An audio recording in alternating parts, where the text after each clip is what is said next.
he's been kind of showing me what he's been doing. I'm showing what I'm doing, and kind of like looking out for each other, cheering each other on from afar. Tyrese Haliburton is here, Indiana Pacers guard and one of the stars of Starting Five Season 2, which debuts on Netflix on October 16th. This is a series that follows Tyrese, Jaylen Brown, Kevin Durant, Shai Gilgeous-Alexander, and James Harden throughout the 24-25 season, showing their lives off and on the court with exclusive behind-the-scenes access. And I guess we start there, Tyrese. What was it like to kind of be part of a filmed reality show last season?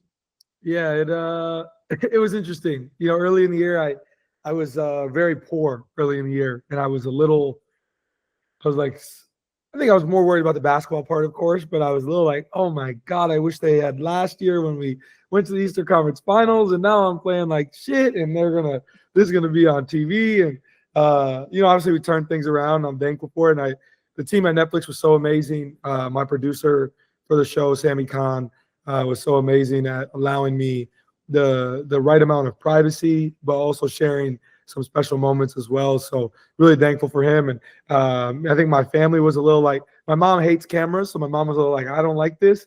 And by the end of it, she was a big fan of the crew. So very appreciative of them. Who liked it the most in your family?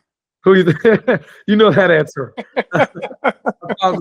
I can guess. Yeah, my pops loved it. He had a great time, and I think that you know, I think there's some special moments in there of him, and obviously there was some time during the playoffs where he couldn't really go to the games and stuff was going on, but I think they did a good job of being able to share that and share who my dad is. Because people just, if they just don't know a ton about me, they just know what they saw on TV in that moment against Milwaukee, and obviously it's not who my dad is. So I'm excited for people to get to see and I guess know my dad a little bit more. I'm excited about that. So we're talking right now, a few days before the start of the regular season. You're obviously not going to be playing for the team this year. I mean, we're about 4 months since your injury. Is this the longest time you've gone without playing competitive basketball? For sure. Yeah, for sure. Probably the longest since I was a kid. And like I played football. So football season was like August to like November. That was probably like the longest I haven't played football since I was like in 8th grade. So it's been a long time. Yeah. But it's been interesting to work on my body, and obviously I'm, you know, like kind of learn how to walk, run, all those things, but also just like feel like I'm lifting more than I probably ever have, which is probably a good thing. You know, I feel like my body's going to be in really good shape by the time I get back. So I'm excited about that. And it's obviously a new challenge for me, but just taking it in stride. What were those first couple of months like for you, trying to keep your mind occupied when you really couldn't do a heck of a lot post-surgery? Yeah, it was tough. It was tough. I think typically my off season consists of a few vacations. I spend my off seasons in LA with my trainer Drew Hanlon, and kind of get out of Indy for a little bit. I was here. I was in my house. We moved my video game setup to the main floor because I couldn't walk down the stairs. And I think that my now fiance just did a great job of like allowing me space to, if I needed to, like, hey, like, can you leave me alone for a little? I have to go play the game. And like, she allowed me that. And I was really thankful for her for that. And I think just having to kind of like relive that moment, like all the time, because I can't go on social media, especially quickly. I couldn't go on social media without seeing it. And like, that was tough for me. And, but you know, you get through it, and obviously life moves on. We get to summer league, we get to the draft, new things start to happen. So yeah, it was definitely tough. It's still tough. But you know, it's on to the next. You try to move on the best you can, but it hasn't been easy. What was the video game of choice, and how many hours did you spend playing it? I play a lot of WWE. I'm a diehard WWE fan. So, I knew that. Yeah. Yeah. So that's how me and my friends, my brother lives here, so he'd come over and play the game with me, or we'd play kind of remote while he's at his house. That's kind of the way we connected. A lot of WWE, a ton, too much probably, honestly. You know, JT made the media rounds last month, and he seems like he's in a really good headspace. I mean, very optimistic. Obviously, you probably caught a lot of that when he was talking about his injury. What did you take away? What did you think when you heard him speaking like he did? Well, me and Jayson talk pretty often, you know, probably once every week, once every couple of weeks. And just think that he's kind of helped me stay upbeat, especially early, you know. He was like a great person for me to talk to, kind of lean on. You know, he's like 6 weeks ahead of me, I want to say. I think something Mhm. like that, like 6 weeks ahead of me. So it's like everything that he was like he's doing and has been doing, I like have to look forward to, And so I feel like it's been kind of nice to have somebody going through the not nice because I wish neither of us were going through it, but it's been I don't know the right word to say, but like I guess nice is it's been nice to be able to speak with him and kind of like show him like he's been kind of showing me what he's been doing. I'm showing what I'm doing and kind of like looking out for each other, cheering each other on from afar. This guy who I've obviously became close with from our trainer. We have the same trainer, being on the Olympic team together. Just a guy who I've grown close to and somebody I consider a good friend. So it's been really cool to see what he's doing. I look forward to obviously he's talking about being able to come back this year. I really hope that he's able to do that, and I'm excited to I've been following the journey, so I'm excited to see what he's got going on. Yeah, he was telling me he would call Dame because Dame was about 6 weeks ahead of him, and you would call him because he was about 6 weeks ahead of you. Just the transference of information over that time. And I was in New York with him for most of that day, and he was sort of telling me about the stages of grief that he experienced throughout the last few months. The first, obviously, the injury, and knowing how significant it was. Then the struggle of being immobile, and the fear of not knowing if he would get it back. To now, where it seems like he knows he's going to get it back. He Yeah, knows he's going to be a better version of himself when he gets back. Did you go through something similar in the months that followed your injury? yeah. You know, it's funny because I don't think that a lot of my like grieving stage was about am I ever gonna get back? Like it's never been a concern for me. Like right after I got hurt, the main thing, like when my trainers came and hugged me and held like in the locker room, obviously it was tough for me. The first thing they said is, "We got you. Like, don't worry. Like, we're gonna get you right back. I promise you, you're gonna come back the same, if not the same, better." And I believe them when they tell me that because I've been through some stuff. I've had some injuries, and they've been there every step of the way, and I trust those guys fully. So I think the grief for me is Game 7. Like that was what I grieved more than anything. That game, like that moment, and really that series. It was really hard for me to not think about Game 2, Game 4, Game 5. Like those are. It was hard for me to not think about that because if something would have changed in that game for us to win that game, I would have never been in that situation. And wouldn't, you know what I mean? Like you can't play that game necessarily because you'll drive yourself crazy. You'll never know. But I think that's what I really dealt with early was worrying about that series. And I think even when I got hurt, when I was overcome with emotion, it was more about that game, and the championship. Because I know I have the utmost faith that I'm going to come back and be better and be able to get right back and do the same things I was doing before the injury. I have no doubt about that.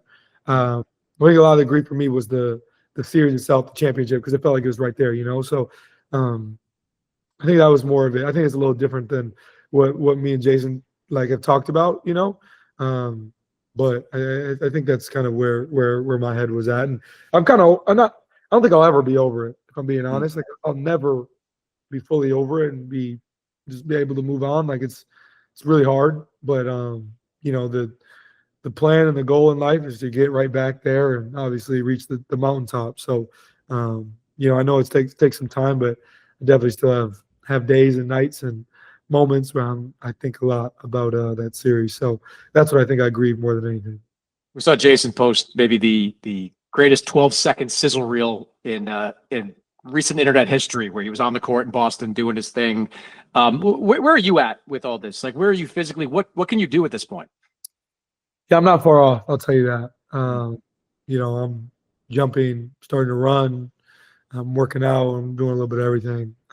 So, yeah, it's been the interesting part is how do I show y'all that without y'all being like, you just want to look like Jayson. That's the thing. How do I show people that? But it'll happen eventually. My guy Remy, who has been with me every step of the way, he kind of helped film some stuff for Starting Five. He was all the footage you'll see in the locker room is not the people. It's Remy back there with me. So Remy has been there every step of the way. He was there when I got surgery. He's been there when I was laid up in a hotel in New York after surgery. When I've been back in Indiana, when I started to walk, I started rehab, when I got my stitches out, all these things, he was there. So we have a ton of stuff that we will show eventually, and we're finding when that right time is. But yeah, I feel feel good, and I'm getting there, man. It's So this series comes out October 16th. Have you seen all the footage that they're I've seen showing? it. I mean, is it what was it like to kind of have to relive it in this way?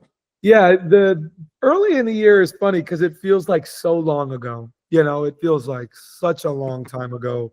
You know, they show a game from us playing Milwaukee in the in-season tournament where I was at that point of the year, I was really bad. I was really struggling, really going through it a lot mentally. I was in a dark place, and I think it's just there's a lot of emotion in that game from me. I'm mic'd up so you can hear everything I'm saying, and I think that like that it feels like so long ago. I don't even really remember it. You know, I don't really remember the game, and then I see it. I'm like, oh, I do remember. You know, and as time goes on, there's more moments. Obviously, it kind of like it's like a steady climb, and obviously, but like getting there, like it's just so fun to like relive that because obviously it didn't end the way I wanted it to, and I don't want to hold on to the result forever. Like the process of getting there was the best 12 months of my life, like no doubt, from how the Olympics went for me, and I wasn't really playing. I was kind of getting clowned to really struggling early in the year and being in a really dark place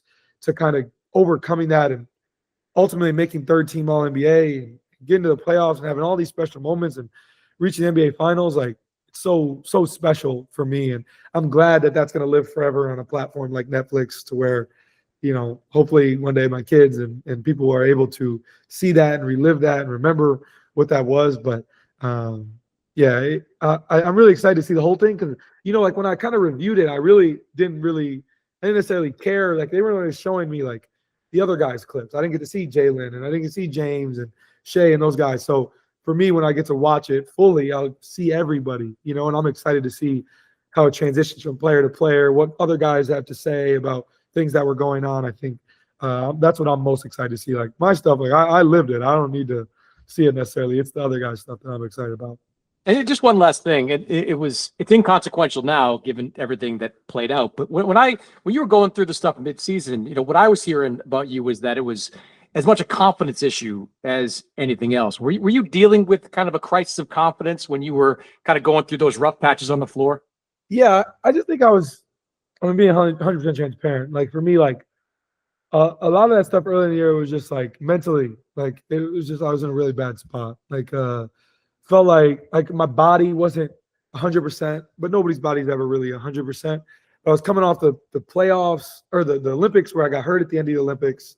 Didn't really have a ton of time in training camp, and I was kind of dealing with some stuff early in the year. And I just like my joy for basketball just wasn't there. And I'm just such a guy who at basketball, so like I love the game. I love basketball. I feel like I'm gonna be around basketball for the rest of my life. Like it's just like I'm just one of those guys, you know. And it just wasn't there.